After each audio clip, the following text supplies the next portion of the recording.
오늘 그 경제활동, 노동력의 인구학.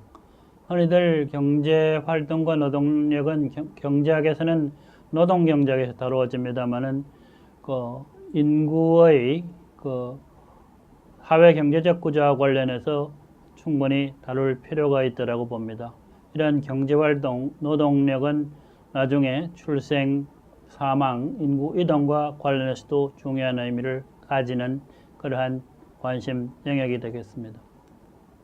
오늘은 그 노동력, 그러니까 경제활동 인구의 개념이라든지 노동력을 측정할 때 그 간단한 어떤 지표, 그 정의 계산 방식, 조활동률이라든지 일반 활동률, 고용률, 실업률에 대해서 배운다 이 말이죠. 그리고 이러한 그 경제 활동과 관련해 가지고 직업 산업 표준 분류에 대해서도 알아보도록 하겠습니다. 먼저 우리가 앞에서 인구학적인 그 어떤 지표와 관련해 가지고 그 경제 활동 노동력 인구인데 인구는 보통 생산 연령 인구 working age population입니다. 15세에서 64세로 되어 있고 그것이 개정돼야 될 필요도 있다라는 이야기를 했습니다만은 정확하게는 노동 연령 인구입니다. 그 다음에 이제 0세에서 14세까지 유소년 인구, young population 또는 child population 하는 말을 씁니다.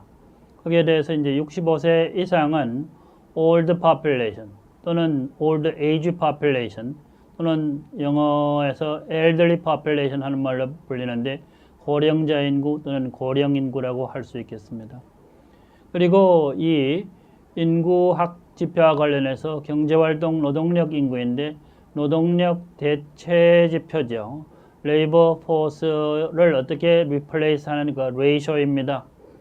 그 다음에 이제 고용률 하는 거 있는데 이것은 employed, 취업자 수를 그 working age population으로 나누게 되는 그런 레이쇼가 되겠습니다. 이 노동력 대체 지표는 그 통계청 웹사이트에서 0세에서 14세 그리고 15세에서 64세의 생산 연령 인구 중에서도 0세에서 14세, 15세 연령 간격에 해당되는 50세에서 64세의 그 생산 연령 인구를 다운로드 받은 것이고 그 다음에 이 생산 연령 인구 중에서도 실제 경제 활동을 하는 인구를 다운로드 받았고 만들어서 계산을 한 지표 계산 방식들을 보여주고 있습니다. 또 그 계산한 결과를 보여주고 있습니다. 여기서 볼 때 이제 노동력 대체 지표는 그 인구 중에서도 50에서 64세 인구를 분모로 하고 0세에서 14세 인구를 분자로 해가지고 향후 노동력의 대체 정도를 지표한 것이다 하는 거죠. 노동시장에서 신규 진입하는 젊은 연령층의 그 상태를 그려보기 위해 가지고 또 15세에서 29세 인구를 분자로 사용하고 50에서 64세 인구 중 비경제 활동 인구를 또 제외할 수도 있는 그런 지표라고 보면 되겠습니다. 그러니까 노동력 대체 지표를 도표를 하게 되면 우선 그 1960년대의 경우에는 영유아 유소년에 해당되는 사람들이 대단히 많다 이 말이죠. 그래서 많은 경우 대부분 보면 200, 300 정도가 됩니다. 그러다가 이것이 현재 저출산이 되면서 100 이하로 다 떨어져 버린다. 그러니까 실제 생산 연령 인구 50에서 64세 인구나 또는 실제 노동력 참여를 하고 있는 그런 경제활동 인구를 보더라도 전부 다 떨어지고 있어 어떻게 보면 노동력 대체 지표가 100 이하로 다 떨어졌기 때문에 앞으로 젊은 사람들에게는 취업에 대한 전망, 노동력으로 활용될 수 있는 전망이 좋다라고 이야기는 할 수 있을 것입니다. 다만 그 사회 전체 노동시장이 이 사람들을 고용할 수 있는 능력이 있느냐 없느냐 하는 문제가 중요한 것이 되겠습니다. 그 다음에 이제 우리가 앞에서 경제활동 인구라는 말을 사용을 했습니다. EAP라고 하는 말이 나와 있는데 EAP라고 하는 말은 Economically Active Population입니다. 경제적으로 활동을 하는 인구죠. 그래서 경제활동이 뭐냐 하는 것도 다음에 보겠습니다만은 특정의 참조 기간 동안에 관찰 기간 동안에 국민 계정 시스템, 즉 소득 시스템, 우리 여러분들 보통 이야기하는 GDP를 계산하는데 그 정의하는데 그 쓰여지는 건데 거기에 보면 이제 재화와 서비스의 생산을 위하여 노동을 공급하는 남녀 모든 사람들 이렇게 되어 있습니다. 이게 바로 경제활동 인구입니다. 그래서 경제활동 인구는 국민 계정 시스템의 생산 범주에 들어가는 그 재화나 서비스의 생산에 기여하고 있거나 기여하는 데 활용될 수 있는 모든 사람으로 이루어진다고 보겠습니다. 그러면 이제 경제활동은 또 뭐냐 하는 건데 특정의 재화나 서비스를 생산하는 과정이 됩니다. 생산하는 과정입니다. 그러니까 생산하지 않는 부분도 있을 수 있겠죠.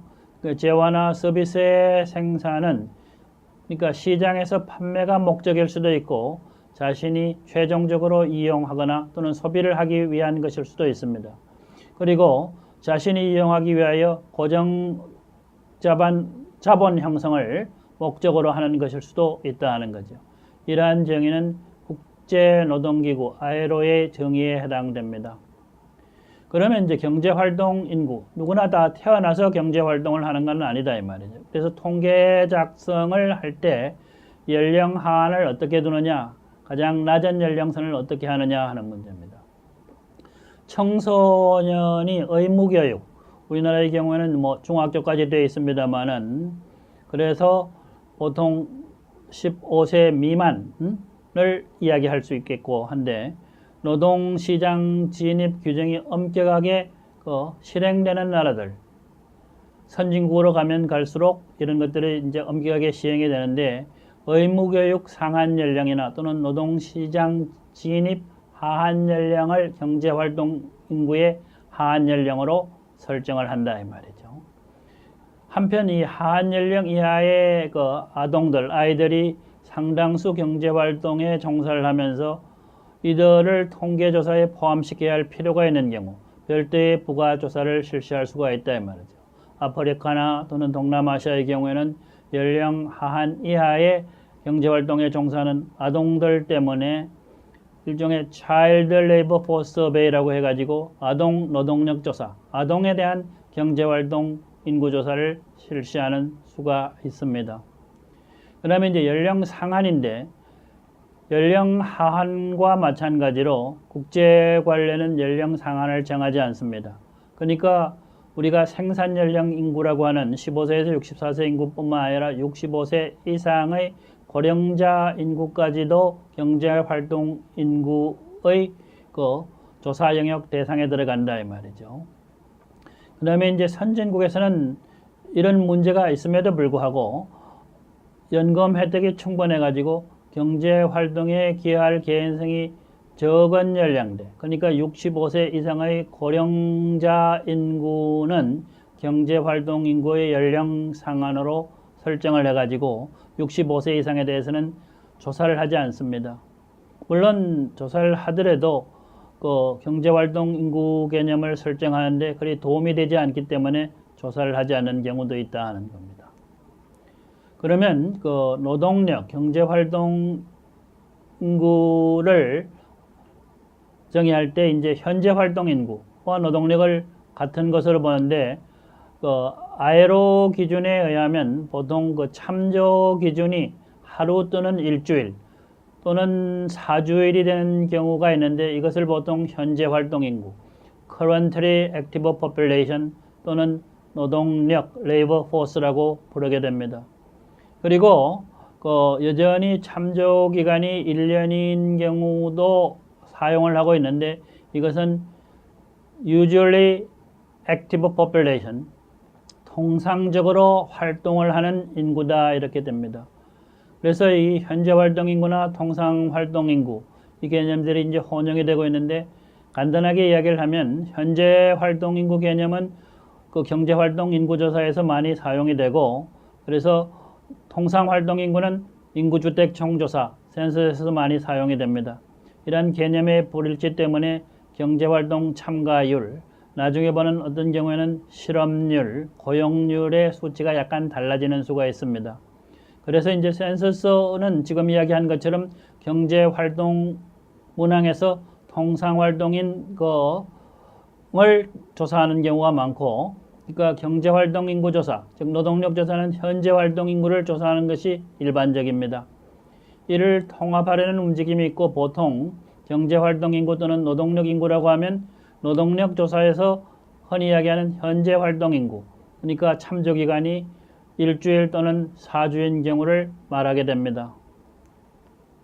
그 다음에 이제 그 경제활동 인구 조사는 참조기간을 뭐 일주일 또는 4주로 했을 경우에 그 개인의 상태를 취업이냐, employed냐, 또는 실업, unemployed냐, 또는 비활동해가지고 취업도 실업도 아닌 not in the labor force, not currently active 해갖고 비활동 인구, 비경제활동 인구, 노동력에 산입되지 않아야 되는 인구다라고 하는 것으로 취급을 합니다.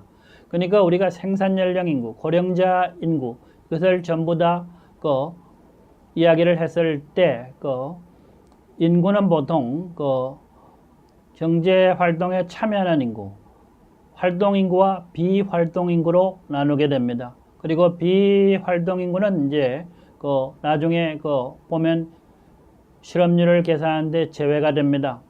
그리고 이 활동 인구는 취업과 실업 두 가지로 나누게 되는 거죠. 여기서 이제 참조기간의 우선순위를 보게 되면 취업, 실업, 비활동으로 되는데, 참조기간 중에 조사 대상자가 취업과 실업을 동시에 경험하게 되는 경우는 취업으로 설정을 합니다. 그 다음에 실업과 비활동을 동시에 경험을 하게 되면 실업으로 보게 된다 이 말이죠. 이렇게 해서 경제활동 인구조사는 취업자, 실업자, 비활동 인구를 구분하게 됩니다. 그 다음에 이제 이 노동력에서 경제활동 지표를 보게 되면 이렇게 이제 계산을 한 인구들을 가지고 조활동률이라고 하는 건데, 이것은 현재 활동 인구를 분절하고 총 인구를 분모로 해서 계산을 한다 이 말이에요. 그 현재 활동 인구가 노동력 인구가 되는 것입니다. 그런데 여기서 일반 활동률, general 하는 말을 쓰게 되는데, 현재 활동 인구를 15세 이상 인구로 나누는 거죠. 여기는 그러니까 생산 연령 인구와 고령자 인구가 모두 포함되는 겁니다. 그래서 이런 지표를 사용하는데, 여기서 조활동률 하는 건, 조하는 것은 크루드하다는 말입니다. 그러니까 연령에 대한 아이디어가 전혀 포함되어 있지 않죠. 그래서 인구 지표 또는 노동력 지표는 연령 구성 또는 성별 구성에 의해서 큰 영향을 받는데, 그런 것을 고려하지 않는 대충 하는 그런 것이라는 뜻에서 크루드라는 말을 씁니다. 어떻게 보면 정제되지 않은, 우리가 보면 원유다, 정유다 하는 말, 이런 말을 쓰게 되는데, 원유하는 게 바로 크루드 오일입니다. 이것처럼 이게 활동률도 정제되지 않은 활동률이다 하는, 우리가 일단 경제활동을 얼만큼 하느냐 하는 것을 이야기할 때 노동력 인구를 총 인구로 나눈 것이라고 보면 되겠습니다. 이것은 통계청 웹사이트에 나와 있는 경제활동 인구 지표를 보여주고 있는 것입니다. 실업률과 고용률 지표도 보여주고 있습니다. 그래서 실업률과 고용률 지표, 실업률은 여기 보면 취업자 인구를 가지고 현재 활동 인구로 나눈다 이 말이죠. 현재 활동 인구와 노동력 인구가 되겠습니다. 그 다음에 이제 employment rate 돼 있는데, 이 고용률 하는 겁니다만은 employed 되어진 사람을 가지고 인구로 나눈, 해당 연령층의 인구로 나누는 거다 이 말이죠.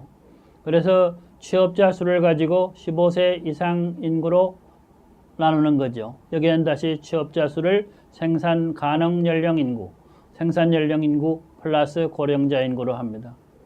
그래서 실업률과 고용률의 계산에서 연령을 구분하지 않았을 경우에, 근데 분모와 분자를 15세에서 64세 인구에 국한을 해가지고 계산할 수도 있다 하는 거죠. 이것은 실업률과 고용률을 도표한 것입니다.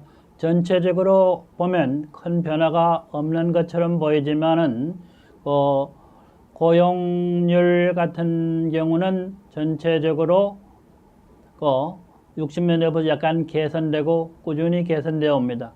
특히 80년대 박정희 대통령이 사망을 했던 시기를 지나가지고 개선되어 오다가 한번 이제 큰 위축을 경험하게 되는데, 이것이 바로 1997년, 2000년 사이에 우리나라가 IMF 경제 위기를 경험하고 나서 일어났던 일들입니다.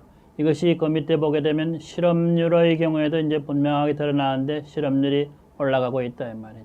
전반적으로 현재는 우리나라의 전체 인구가 늘고 있고, 그 다음에 생산 연령구도 지금 2013년까지 지금 표시가 되어 있습니다만은 2017년 계속해서 가면서 우리가 인구가 늘고 있다면 2030년까지는 전반적으로 고용률이라든지 이런 것들이 어느 정도는 크게 변화하지 않을 것이라고 생각이 됩니다.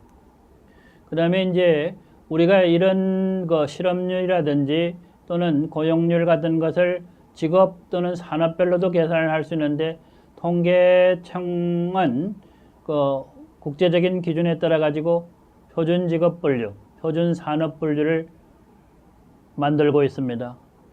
먼저 이제 한국 표준 직업 분류는 수입, 즉 경제 활동에 의해서 개인이 하고 있는 일을 수행하는 일의 형태에 따라 요형화시킨다 이 말이죠. 그러니까 한국 표준 직업 분류 KSCO라고 되어 있습니다만 Korean Standard Classification of Occupation이죠. 직업 관련 통계 자료의 정확성이라든지 비교 가능성을 확보하기 위하여 작성된 것이다 이 말이죠. 이것은 주로 ILO의 국제 직업 표준 분류 ISCO라고 되어 있습니다. International Standard Classification of Occupation의 제시된 양식에 따라 가지고 이것을 우리나라의 사정에 맞게 변화를 시키는 겁니다. 현행 직업 분류는 직업 구조의 변화를 반영하기 위해 2000년에 한번 개정을 했고, 그 다음에 이제 2007년에 개정했고, 앞으로 현재 보면 우리가 대체로 10년 정도 지나고 나면 보통 한 번씩 개정을 하게 됩니다. 대분류 해가지고 현행 분류, 그리고 개정된 거, 그리고 국제 표준 분류 시스템에 나와 있습니다만, 그러니까 새로운 직업이 생겨나면서 과거에 같이 분류되었던 것이 다시 나누어진다 이 말이죠. 그리고 농업부문이나 임업부문 또는 여러 어떤 1차 산업, 그 다음에 2차 산업문의 경우에도 규모가 적어지고 다시 분류를 해서 정교하게 분류표를 만들 필요가 없는 경우는 통합을 하는 경우가 있습니다. 표준 산업 분류는 그러니까 산업 관련 통계 자료의 정확성이라든지 비교성을 확보하기 위해서 작성된 것으로 유엔의 국제 표준 산업 분류를 기초로 한다. 그러니까 직업 분류와 마찬가지로 우리의 한국 표준 산업 분류도 유엔 분류 시스템을 따르고 있다 하는 겁니다. 1964년에 제정된 한국 표준 산업 분류는 유엔의 표준 산업 분류의 개정과 국내의 산업 구조라든지 특히 기술 변화를 반영을 해서 추가적으로 개정하고 있다 하는 겁니다. 한국 표준 산업 분류를 활용할 때 이제 유의사항은 사업체가 주로 수행하는 산업 활동을 유사성의 정도에 따라 체계적으로 요양한 것이기 때문에 일반 행정 목적과는 맞지 않다는 것이죠. 그러니까 산업 분류 시스템을 행정 목적에 따라 하는 경우와 비교할 때는 상당히 주의를 해야 된다. 이것은 통계적인 목적입니다. 여기에 보면 어떤 경우는 직업 분류하고 비슷한 시스템들이 있습니다만은 이 산업 분류는 항상 일치하는 것은 아니다 하는 거죠.